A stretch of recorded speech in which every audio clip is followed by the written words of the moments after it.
नमस्कार मित्रों, स्वागत है आपका अडानिया एजुकेशन अकेडमी आसिंद के इस YouTube चैनल पर। बहुत लंबे समय बाद हमारी मुलाकात हो रही है। हम पिछले कुछ समय से जो कक्षा 10 की जो टारगेट 100 की जो विशेष कक्षाएं थी उसको लेकर हम बिजी चल रहे थे, और उसके बाद क्या कि लगभग हमने 250 वीडियो लगातार, लगभग 2000 से भी अधिक घंटों की वीडियो जो हमने लगातार अपलोड किए। उसके बाद हमने सोचा कुछ रेस्ट किया जाए, तो उस हिसाब से हमने 5-6 दिन की छुट्टियां ले ली थी। इसके हिसाब से आपकी क्लास में थोड़ा समय लग गया, लेकिन आज के बाद जो है आपकी कक्षाएं जारी रहेगी, इसलिए आप चैनल पर रेगुलर बने रहें।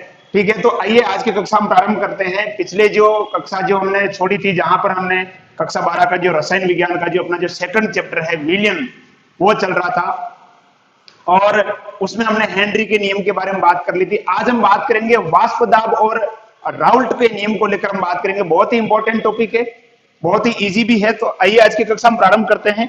बात करेंगे हम, सबसे पहले बात करते हैं वाष्प दाब को लेकर। वाष्प दाब क्या है, इसको लेकर हम बात करते हैं। सबसे पहले वाष्प दाब देखिएगा, इसको एक सीधी सी भाषा में समझते हैं। कुछ समय के लिए आप क्या कीजिए, विज्ञान को भूल जाइए। आप भूल जाइए कि आप 12th क्लास में हो, आपने साइंस बायो या साइंस मैथ ले रखी है, आप साइंस का स्टूडेंट है, ये चीज भूल जाइए कुछ समय के लिए। ठीक है, अपन आते एक देसी तरीके से आते हैं। मैंने क्या लिया, एक पात्र लिया, इस तरह से एक पात्र लिया। कुछ समय के लिए विज्ञान को भूल जाओ, एक पात्र लिया मैंने। ठीक है, बहुत ही खूबसूरत है। इस पात्र में क्या भरा हुआ है, द्रव भरा हुआ है। द्रव के रूप में सबसे अच्छा एग्जांपल ले सकते हैं अपन, जल ले सकते हैं। यानी ये इसके अंदर भरा हुआ है, जल भरा हुआ। क्या भरा हुआ रे, जल भरा हुआ। क्या भरा हुआ है, इसके अंदर जल भरा हुआ है। क्लियर। अब मैं क्या करता हूं, इस जल को क्या करता हूं, गर्म करता हूं। इस द्रव को क्या करता हूं, गर्म करता हूं। तो क्या बनेगी, आप कहोगे सर वाष्प बनेगी। जब हम द्रव को गर्म करेंगे तो क्या बनेगी, वाष्प बनेगी। द्रव को गर्म करने पर क्या बनेगी, वाष्प बनेगी। ठीक है, यहां से वाष्प बनेगी, और ये वाष्प बनकर ये जल क्या होगा, बाहर निकलेगा। इस पात्र से क्या करेगा, बाहर निकलेगा। तो जो वाटर का जो लेवल है, क्योंकि वाष्प बनकर जल उड़ जाएगा तो पानी क्या हो जाएगा, कम हो जाएगा। पानी क्या हो जाएगा, कम हो जाएगा। ध्यान दीजिएगा, पानी क्या हो जाएगा, कम हो जाएगा। क्लियर। अब बात करते हैं हम कि सर क्या करें, पानी तो कम हो रहा है, जल ही जीवन है, पानी बचाओ पड़ता है, तो कोई दिक्कत नहीं। हम क्या करते हैं, इस पात्र को ऊपर से क्या कर देते हैं, बंद कर देते हैं। ये मैंने कर दिया, इसको पात्र को क्या कर दिया, बंद कर दिया। ठीक है, फिर भी मैं पानी को यहां से क्या कर रहा हूं, गर्म कर रहा हूं, ताप दे रहा हूं। तो आप बताइए क्या होगा, क्या होगा जब मैं इसको गर्म करूंगा, तो ये इस द्रव की वाष्प बनेगी या नहीं बनेगी। आप कहोगे सर द्रव की वाष्प बनेगी। ठीक है, तो यहां से इस द्रव की वाष्प बनेगी, और ये वाष्प यहां पर जाकर ऊपर क्या करेगी, टकराएगी। ठीक है, टकराने के बाद कहां आएगी, वापिस नीचे आएगी। ठीक है, यानी यहां पर देखो द्रव किस में बदल रहा है, वाष्प में बदल रहा है। यानी अपन कह रहे हैं वाष्पन हो रहा है। समझिएगा ध्यान से, क्या हो रहा है, वाष्पन हो रहा है। द्रव यहां से वाष्प बनकर गया, और ये टकराकर वापस नीचे आ गया, और नीचे आने के बाद वाष्प क्या करेगी, वापस किसमें बदलेगी, द्रव में। और वाष्प का द्रव में बदलना क्या कहलाता है, संघनन। छोटी क्लासों में पढ़ चुके हो, संघनन कहलाता है। क्या कहलाता है, संघनन। यानी यहां पर द्रव वाष्प बनकर उड़ेगा, और ऊपर टकराकर वापस ये नीचे आएगा। ठीक है, यानी यहां वाष्पन भी हो रहा है, और क्या हो रहा है रे, संघनन भी हो रहा है। वाष्पन भी हो रहा है और संघनन भी हो रहा है। ठीक है, अब देखो यहां से ये वाष्प बनकर ये द्रव गया, यानी ये द्रव की वाष्प गई, और वापस क्या कर रही है, इस द्रव के ऊपर क्या लगाएगी बताओ। यहां से ये गया द्रव की सतह पर क्या लगाएगा, ये वाष्प दाब लगाएगी, क्योंकि यहां से ये वाष्प बनकर गई, और ये ऊपर टकराकर वापस नीचे आ रही है। तो ये वाष्प जो है द्रव की सतह पर क्या लगा रही है, दाब लगा रही है। समझिएगा ध्यान से, यहां से इस द्रव की वाष्प बनी, और टकराकर द्रव की सतह पर आकर क्या लगाती है, दाब लगाती है। क्या लगाती है, दाब लगाती है। यानी अपन कह सकते हैं कि सर ये वाष्प द्रव की सतह पर क्या लगाएगी, दाब। तो इसे क्या क्या बोलेंगे, वाष्प दाब कहेंगे। ठीक है, लेकिन एक शब्द और जुड़ेगा, यानी यहां पर वाष्पन और संघनन की दर बराबर है, और जब दो बराबर अगर बराबर होती है तो उसे हम क्या बोलते हैं, साम्यावस्था कहते हैं। क्या कहते हैं, साम्यावस्था कहते हैं। तो इन्हें अपन कह सकते हैं कि साम्य पर या साम्यावस्था पर, समझिएगा वाष्प दाब की परिभाषा क्या हो जाएगी, साम्य पर किसी, देखिएगा ये साम्यावस्था हो गई तो क्या हो जाएगा, साम्य पर वाष्प के द्वारा, साम्य पर वाष्प के द्वारा द्रव की सतह पर लगाया गया दाब क्या कहलाता है, वाष्प दाब यानी वेपर प्रेशर कहलाता है। ठीक है, साम्य अवस्था पर कह दो चाहे साम्य कह दो, साम्य अवस्था पर वाष्प के द्वारा, साम्य अवस्था पर शब्द जरूरी है, अगर साम्य अवस्था नहीं लिखा होगा तो गलत हो जाएगी। साम्य अवस्था पर वाष्प के द्वारा द्रव की सतह पर लगाया गया दाब क्या कहलाता है, वाष्प दाब कहलाता है। साम्य अवस्था पर, साम्य अवस्था पर वाष्प के द्वारा द्रव की सतह पर लगाया गया दाब वाष्प दाब कहलाता है। Clear, complete. तो ये होगी वाष्प दाब को लेकर अपन ने बात की। अब देखिएगा, समझिएगा ध्यान से इधर, जैसे मान लो कि मैंने जो पात्र लिया था, ये लिया था पात्र मैंने, ठीक है, इसके अंदर मान लो मैंने क्या भर दिया, केवल एक ही घटक भर रखा है, मान लो जल भर रखा है, यानी मान लेते कि ये घटक ए हो गया और इसको मैं कह देता हूं ये विलायक है। समझिएगा ध्यान से, क्या है, विलायक। ठीक है, अभी अगर मैं बात करूं तो ये अकेला विलायक ही है, अकेला विलायक है। तो अब यहां पर जो दाब लगेगा ये किसका दाब होगा, केवल विलायक का ही दाब होगा, यानी एक ही दाब होगा, यानी शुद्ध अवस्था में एक का दाब हो जाएगा। तो शुद्ध अवस्था में एक के दाब को मैं कह देता हूं, मान लो इसका द्वारा जो दाब लग रहा है मान लो मैं कह देता हूं पी नॉट ए। ठीक है, शुद्ध अवस्था में, ये किस अवस्था में दाब हो गया, शुद्ध अवस्था में विलायक का दाब, किस अवस्था में, शुद्ध अवस्था में। ये मैंने भर दिया, ये मान लो ये क्या गया, ए है इसके अंदर। ठीक है, और यहां ये ए क्या लगा रहा है, दाब लगा रहा है, ये ए भरा हुआ है। ठीक है, ए क्या है, विलायक, यानी शुद्ध अवस्था में जो विलायक का जो दाब होगा इसको मैंने क्या कह दिया, इसको मैंने बोल दिया, क्या बोल दिया, पी नॉट ए, शुद्ध अवस्था में। अब मैं इसके अंदर विलायक के अंदर क्या मिला रहा हूं, विलय मिला रहा हूं। कौन सा विलय, वाष्पशील विलय। ध्यान दीजिएगा, विलय दो प्रकार के मिला सकते हैं, एक तो वाष्पशील विलय मिला सकते हैं, एक अवाष्पशील विलय। वाष्पशील विलय का मतलब क्या होगा, जो वाष्प अवस्था में आता हो, वाष्प में बदलता हो। तो मैंने इसके अंदर विलय मिला दिया, मान लो ये मिला दिया विलय, जो रेड रेड डॉट जो आपको दिख रहे लाल छींटे, खून के छींटे नहीं है रे, ये हो गया बी, बी क्या हो गया, विलय।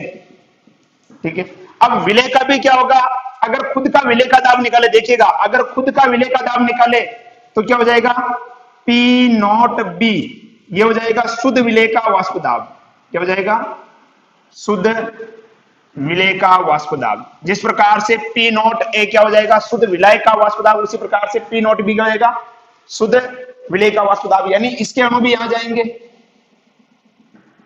ठीक है, अब अगर अपन बात करें सर अगर कुल दाब निकाले तो ये तो आपने अकेला किसका लिखा, विलय का लिखा, ये अकेला किसका लिखा, विलय का लिखा। अगर शुद्ध दाब निकाले यानी कुल दाब निकाले तो क्या आ जाएगा, पी टोटल। कुल दाब कितना होगा सर, तो कुल दाब के लिए मैं क्या करूंगा, दोनों को मैं जोड़ दूंगा, भाई ए का दाब कितना है, बी का दाब कितना है, उनको क्या कर दूंगा, मैं जोड़ दूंगा, तो मेरे पास क्या जाएगा, कुल दाब। तो इस कुल दाब को बताने के लिए ही एक वैज्ञानिक हुए राउल्ट, उसने नियम दिए जिसे हम कहते हैं राउल्ट का नियम कहते हैं। तो उस नियम पर आते हैं मेन, ये तो एक देसी तरीका था। ठीक है, अब अपन बात करते हैं राउल्ट के नियम को लेकर, राउल्ट ने क्या क्या बातें कही थी उसको लेकर हम चर्चा करेंगे। तो पी नॉट ए क्या हो जाएगा, शुद्ध विलायक का वाष्प दाब, पी नॉट बी क्या हो जाएगा, शुद्ध विलय का वाष्प दाब, यानी शुद्ध अवस्था में जो वाष्प दाब होगा उसे हम क्या कहेंगे, पी नॉट ए और पी नॉट बी के द्वारा प्रदर्शित करते हैं। बात करते हैं राउल्ट के नियम को लेकर। देखो राउल्ट का नियम, राउल्ट का नियम, देखो राउल्ट ने दो नियम दिए थे, एक तो था वाष्पशील विलय युक्त विलय का वाष्प दाब, वाष्पशील विलय युक्त विलयन का वाष्प दाब, वाष्पशील विलय युक्त विलयन का वाष्प दाब। और दूसरा था अवाष्पशील, अवाष्पशील विलय युक्त विलयन का वाष्प दाब। राइटिंग को लेकर कोई शिकायत नहीं करेगा, साइंस है ना, ठीक है।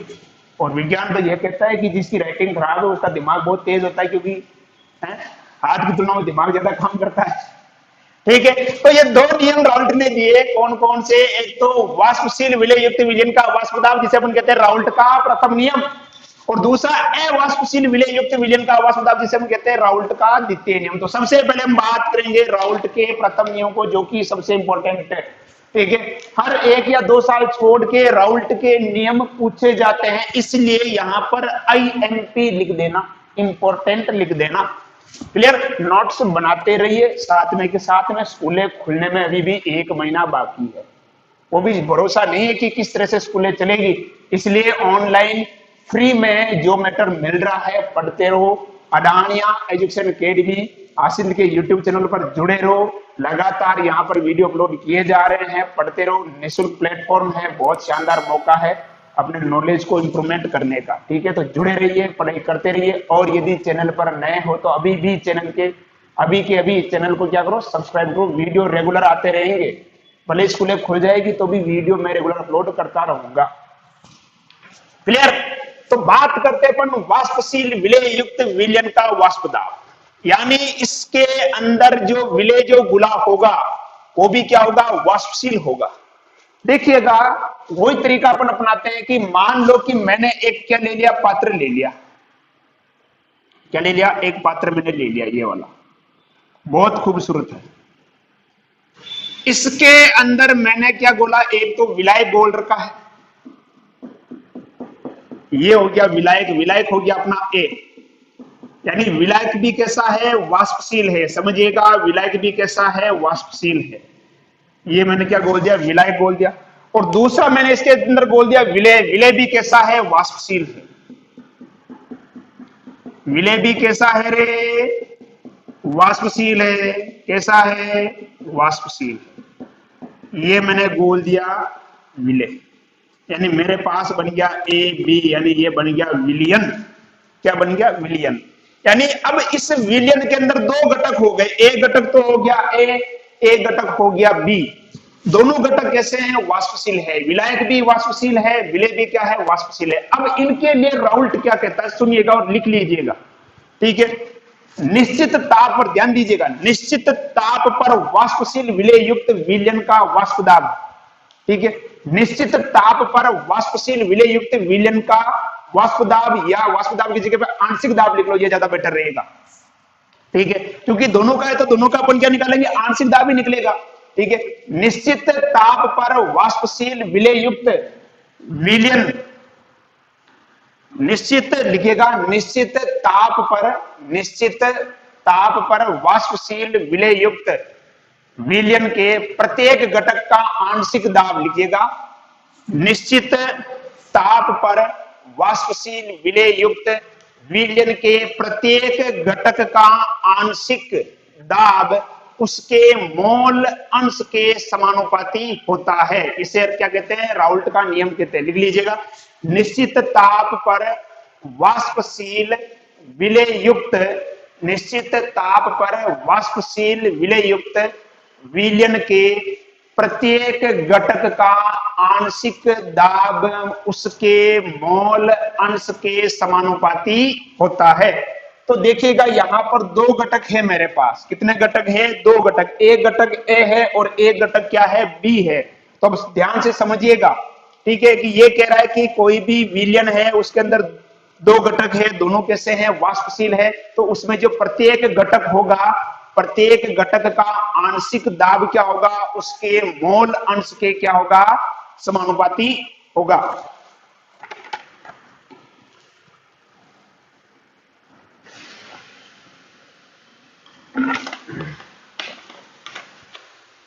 देखिए, तो राउल्ट ने क्या कहा कि निश्चित ताप पर वाष्पशील विलय युक्त विलयन के प्रत्येक घटक का आंशिक दाब उसके मोल अंश के क्या होता है, समानुपाती। अब देखिएगा यहां पर ध्यान से, मेरे पास 2 घटक है A और B। तो पहले मैं निकालता हूं A का आंशिक दाब, यानी क्या हो जाएगा, PA। किसके समानुपाती होता है, मोल अंश के, यानी ये क्या हो जाएगा, ए के मोल अंश क्या हो जाएंगे एक्स ए, ध्यान से दीजिएगा, यानी ए का आंशिक दाब किसके होगा, ए के मोल अंश के क्या होगा समानुपाती। अगर मैं समानुपाती के चिन्ह को हटाता हूं तो यहां पर क्या लग जाएगा स्थिरांक लग जाएगा, यानी पी ए बराबर लिख देता हूं यहां पर पी नॉट ए एक्स ए, इसको नाम देता हूं मैं समीकरण नंबर 1। देखिएगा यहां पर पी नॉट ए क्या है, एक स्थिरांक भी है और शुद्ध अवस्था में विलय का वाष्प दाब भी है, पहले बात कर चुके अपन। पी नॉट ए यहां पर क्या है, एक स्थिरांक भी है और शुद्ध अवस्था में विलय का वाष्प दाब भी है। क्लियर। उसी प्रकार से अगर मैं बात करूं बी घटक की तो क्या हो जाएगा पी बी समानुपाती क्या हो जाएगा एक्स बी, स्थिरांक लगाएंगे यहां पर क्या हो जाएगा पी बी बराबर क्या हो जाएगा P naught B X B. Clear, ये हो जाएगा समीकरण नंबर 2। यानी ये तो क्या हो जाएगा ए का आंशिक दाब और ये क्या हो जाएगा बी का आंशिक दाब। क्लियर। अब अपन बात करते हैं कुल दाब की। कुल दाब क्या हो जाएगा देखिएगा, कुल दाब यानी पी टोटल पीटी, पीटी बराबर क्या हो जाएगा मैं लिख सकता हूं P A plus P B, यानी ए का आंशिक दाब और बी का आंशिक दाब क्या हो जाएगा कुल दाब हो जाएगा। इसको दे देते हैं अपन समीकरण नंबर 3, क्या देते हैं समीकरण नंबर 3। क्लियर। अब मैं लिखता हूं यहां पर देखो समीकरण 1 2 व 3 से बहुत इजी है रे, इससे इजी तो कुछ हो ही नहीं सकता। तो क्या हो जाएगा पीटी यानी पी टोटल, पी ए की जगह पे क्या लिख सकता हूं मैं ये लिख दूंगा, देखो पी ए की जगह पे क्या जाएगा पी नॉट ए एक्स ए, आगे क्या है प्लस, ये लिख दिया मैंने प्लस, फिर क्या है पी बी की जगह पे क्या लिख दूंगा मैं P naught B X B, कोई दिक्कत यहां तक। क्लियर। अब देखो अपन जानते हैं वी नो दैट, लिखो चाहे दाब लिखो उससे कोई फर्क नहीं पड़ रहा, अपने को क्या लेना है इंग्लिश से, हम जानते हैं लिख दो। ठीक है, आप जानते हो मैं भी जानता हूं, देखो एक्स ए प्लस एक्स बी पढ़ चुके हैं इसी चैप्टर के अंदर, बराबर क्या होता है 1 होता है, यानी दो घटक के जो मोल होते हैं मोल अंश होते हैं उनका योग हमेशा क्या होता है इकाई होता है। दो घटकों का जो मोल अंश होता है उनका योग क्या होता है इकाई होता है। तो यहां अगर मैं लिखूं कि एक्स ए बराबर क्या हो जाएगा तो आप कहोगे सर 1 माइनस एक्स बी हो जाएगा, एक्स बराबर क्या हो जाएगा 1 माइनस एक्स बी। ठीक है, तो देखो इस वैल्यू को जो मैं है यानी यहाँ 1 माइनस एक्स बी, एक्स ए की जगह यानी यहां लिख सकता हूं मैं, तो ये क्या हो जाएगा देखिएगा पी टी यानी पी टोटल क्या हो जाएगा पी नॉट ए क्या हो जाएगा 1 माइनस एक्स बी, फिर क्या आएगा प्लस क्या है पी नॉट बी क्या है एक्स बी। इसको सोल्व करेंगे क्या जाएगा पी टोटल क्या जाएगा P naught A minus P naught A X B plus P naught B X B. Clear, यहां तक कोई दिक्कत। इसको अगर अपन मैं यहां से एक्स बी अगर कॉमन ले लेता हूं तो क्या जाएगा देखिएगा इधर पी टी पी टोटल बराबर क्या जाएगा आपका P naught A plus X B P naught B minus P naught A, ये निकल के आ गया आपका कुल दाब। क्लियर, तो ये हो गया राउल्ट का नियम। ठीक है, राउल्ट के नियम की परिभाषा आपसे पूछी जा सकती है, क्या लिखोगे कि निश्चित ताप पर वाष्पशील विलय युक्त विलयन के प्रत्येक घटक का आंशिक दाब उसके मोल अंश के क्या होता है समानुपाती होता है, मोल अंश के क्या होता है समानुपाती होता है। क्लियर, तो ये हो गया राउल्ट का प्रथम नियम। राउल्ट के प्रथम नियम में मतलब क्या होगा कि कोई विलायक है उसके अंदर जो विलय घुला हुआ है विलय कैसा है वाष्पशील है, विलय कैसा है वाष्पशील, यानी वाष्पशील विलय युक्त विलयन का वाष्प दाब।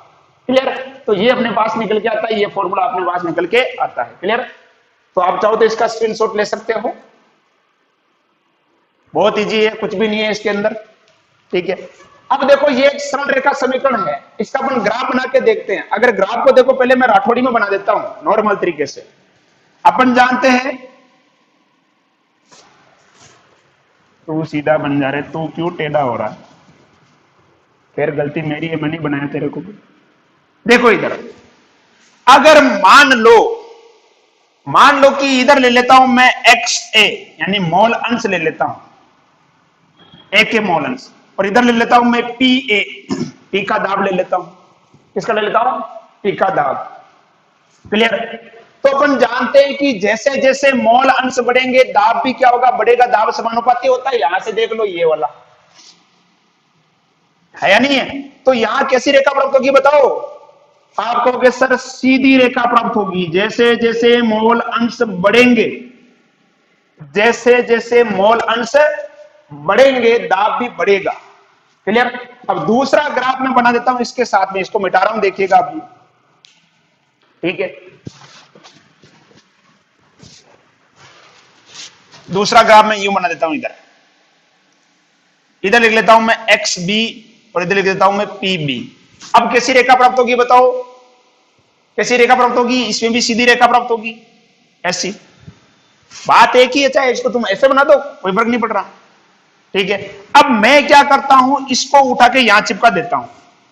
ठीक है, इसको देखिएगा, ये इधर से, ये इस तरह से अगर बनेगा ना ग्राफ, ये मैंने इस तरह से चिपका दिया इसको। तो इसी तरह का कुछ ग्राफ आपके बनेगा जो किताब में दे रखा है, उसको अपन समझते हैं, देखिए। ठीक है,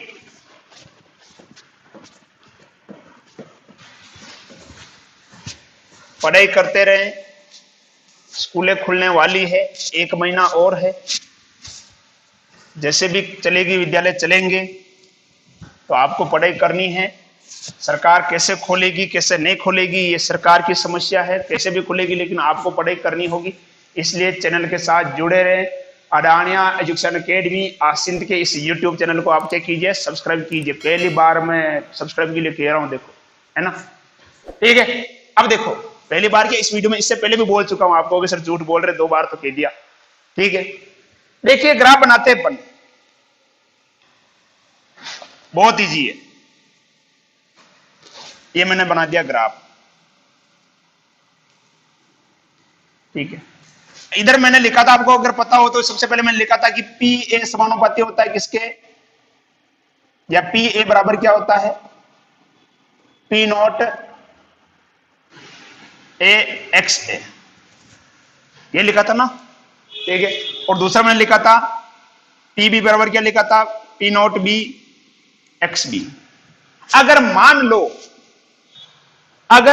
लो कि अगर एक्स ए की वैल्यू कितनी हो, 1 हो, उसी प्रकार से एक्स बी की वैल्यू कितनी हो, 1 हो, तो ये क्या हो जाएगा आपका, पी ए बराबर क्या हो जाएगा, पी नॉट ए। उसी प्रकार से अगर इसकी वैल्यू होगी तो ये भी क्या हो जाएगा, पी बी बराबर क्या हो जाएगा, पी नॉट बी हो जाएगा। है या नहीं है? अब देखिएगा ध्यान से, इधर मान लो, मैं देखना इधर ध्यान से लिख रहा हूं मैं, एक्स ए बराबर क्या है, 0,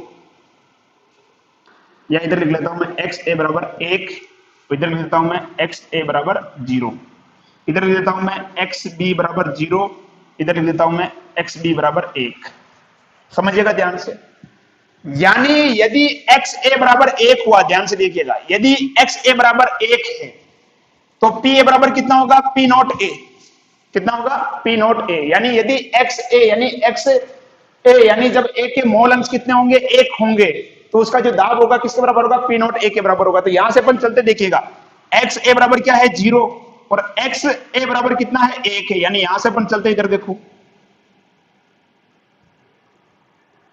ये आ जाते हैं अपन। क्लियर? तो यदि एक्स ए बराबर 1 है तो अपने पास पी ए बराबर क्या हो जाएगा, पी नॉट ए। यानी यहां मैं लिख देता हूं, ये क्या हो जाएगा आपका, पी नॉट ए, क्या हो जाएगा, पी नॉट ए। यानी मैं इस चाहूं तो इसको आप ऐसे भी लिख सकते हो, पी ए बराबर क्या है, P naught A x A. Clear? ठीक उसी प्रकार से अगर एक्स बी बराबर कितना हो, 1 हो, तो पी बी बराबर क्या हो जाएगा, पी नॉट बी। यानी यहां देखो क्या है, एक्स बी बराबर 0 है, जैसे जैसे अपन इधर चलते हैं तो एक्स बी क्या होता है, बढ़ता है, और बढ़ते बढ़ते कहां तक चला जाता है, 1 तक चला जाता है। तो ये इस तरह से लिख दो यहां पर, ये हो जाएगा। तो यहां पर क्या हो जाएगा आपका, पी नॉट बी, क्योंकि अगर एक्स बी बराबर कितना हो, 1 हो, एक्स बी बराबर 1 हो, तो क्या होता है अपन जानते हैं, पी बी बराबर क्या होता है, पी नॉट बी। क्लियर? यानी इसको मैं लिख देता हूं, यहां पर आपका क्या हो जाएगा, पी बी बराबर क्या हो जाएगा, थोड़ा बड़ा लिख देते हैं, पी बी बराबर क्या हो जाएगा, P naught B X B. अब बात करते हैं कुल दाब, तो कुल दाब कितना हो जाएगा, ये हो जाएगा आपका पी टोटल कुल दाब, यानी पी टी बराबर कितना हो जाएगा बताओ, P A plus P B. तो ये कुछ इस प्रकार का ग्राफ आपके बुक के अंदर दिया हुआ है, राउल्ट के प्रथम नियम में। समझ में आ गया? क्लियर? तो ये अपन ने बात कर ली राउल्ट के प्रथम नियम की। कौन सा नियम? राउल्ट का प्रथम नियम। कौन सा नियम है? राउल्ट के प्रथम नियम की हमने बात की है। क्लियर? क्या हो जाएगा राउल्ट का प्रथम नियम, यानी वाष्पशील यानी निश्चित ताप पर वाष्पशील विलय युक्त विलयन के प्रत्येक घटक का आंशिक दाब उसके मोल अंश के क्या होता है, समानुपाती होता है। ये अपन ने बात की राउल्ट के प्रथम नियम की, यानी उसके अंदर अपन ने जो विलय गोला था कैसा था, वाष्पशील था, विलायक भी वाष्पशील था और विलय भी कैसा था, वाष्पशील था। क्लियर। अब अपन बात करेंगे अवाष्पशील विलय युक्त। क्लियर। मैं इसको मिटा रहा हूं, अगर आप लेना चाहो तो स्क्रीनशॉट ले लो इसका, वैसे किताब में बना हुआ है, कोई दिक्कत नहीं है। ठीक है, मिटा दे, चलो ठीक, बहुत बढ़िया। अगला लेते हैं अपन राउल्ट का द्वितीय नियम, यानी अवाष्पशील विलय युक्त विलयन का वाष्प दाब। अवाष्पशील विलय युक्त विलयन का वाष्प दाब, ठीक वही तरीका देखना। इधर ये पात्र लिया अपन ने और वही इसके अंदर दो घटक मिलाए। कौन कौन से दो घटक है, एक तो ए है और एक बी है, लेकिन बी कैसा है, अवाष्पशील है, क्योंकि नाम में, नियम का जो नाम है क्या है, अवाष्पशील विलय युक्त विलयन का वाष्प दाब, यानी बी यहां पर विलय है और ये कैसा है, अवाष्पशील है। क्या इसकी वाष्प बनेगी, नहीं बनेगी। इसका मतलब जो वाष्प दाब होगा वो किसका होगा, केवल किसका होगा, ए का होगा। किसका होगा, वाष्प दाब किसका होगा, केवल और केवल किसका होगा, ए का होगा, ध्यान दीजिएगा। ठीक है, तो यानी अपन कह सकते हैं कि आपके पास जो आएगा, अब क्या आएगा, पी ए समानुपाती क्या आएगा, एक्स ए। ठीक है, यानी मैं लिख देता हूं पी ए बराबर क्या हो जाएगा, पी नॉट ए एक्स ए। यहां तक कोई दिक्कत, क्लियर। अब ध्यान दीजिएगा यहां पर, आप यहां पर ध्यान देना होगी बात की अपन बी नहीं लिखेंगे। बी का क्यों नहीं लिखेंगे, बी का इसलिए नहीं लिखेंगे कि ये कैसा है, अवाष्पशील है, तो इसका यहां पर कोई रोल नहीं है। अगर आप लिखना भी चाहो तो पीबी बराबर क्या लिख दोगे, जीरो लिख दोगे। पीबी बराबर क्या हो जाएगा, जीरो हो जाएगा, जिसका कोई रोल ही नहीं है। ठीक है, तो अपन यहां पर वही तरीका वापिस, एक्स ए प्लस एक्स बराबर कितना होता है, एक होता है, तो एक्स ए बराबर कितना हो जाएगा बताओ, ये हो जाएगा 1 माइनस एक्स बी। ठीक है, इसको यहां पुट कर देंगे अपन, क्या हो जाएगा, पी ए बराबर क्या हो जाएगा, देखो P naught A 1 minus X B. कोई दिक्कत यहां तक, क्लियर। सोल्व करते अपन, पी ए बराबर क्या हो जाएगा, P naught A minus P naught A X B. इसको इधर ले आते हैं अपन, क्या हो जाएगा ये, P naught A X B बराबर क्या हो जाएगा आपका, P naught A minus P A. तो एक्स बी बराबर कितना हो जाएगा आपका, P naught A minus P A upon नीचे क्या जाएगा, पी नॉट ए। क्लियर। तो ये सीधा सा है आपके राउल्ट का द्वितीय नियम, जिसके अंदर कोई विशेष नहीं है, क्योंकि जो विलय है वो कैसा है, अवाष्पशील है। अवाष्पशील है इसलिए क्या होगा, उसकी वाष्प बनेगी नहीं। क्लियर। तो जो वाष्प दाब होगा वो किसका होगा, केवल एक का ही होगा। किसका होगा, एक का ही होगा। क्लियर। इस प्रकार से ये जो क्वेश्चन बनता है कि इसमें इस टाइप का क्वेश्चन बनेगा आपके कि जो अवाष्पशील विलय जो अपन ने मिलाया है, ठीक है, उसके मोल अंश के बारे में आपसे पूछा जा सकता है, तो ये अपन निकाल सकते हैं इस प्रकार से। क्लियर। तो ये हो गया अपने राउल्ट का नियम कंप्लीट। इसके बाद जो आगे हम बात करेंगे आदर्श और अनादर्श विलयन के बारे में बात करेंगे। ठीक है, एक बार फिर कह रहा हूं, यदि आप चैनल पर नए हैं तो चैनल को सब्सक्राइब कीजिए, लाइक कीजिए, अगर किसी प्रकार की कोई समस्या है तो कमेंट कीजिए और अपने दोस्तों के साथ शेयर कीजिए। ठीक है, तब तक घर में रहे, सुरक्षित रहें, पढ़ाई करते रहें। धन्यवाद।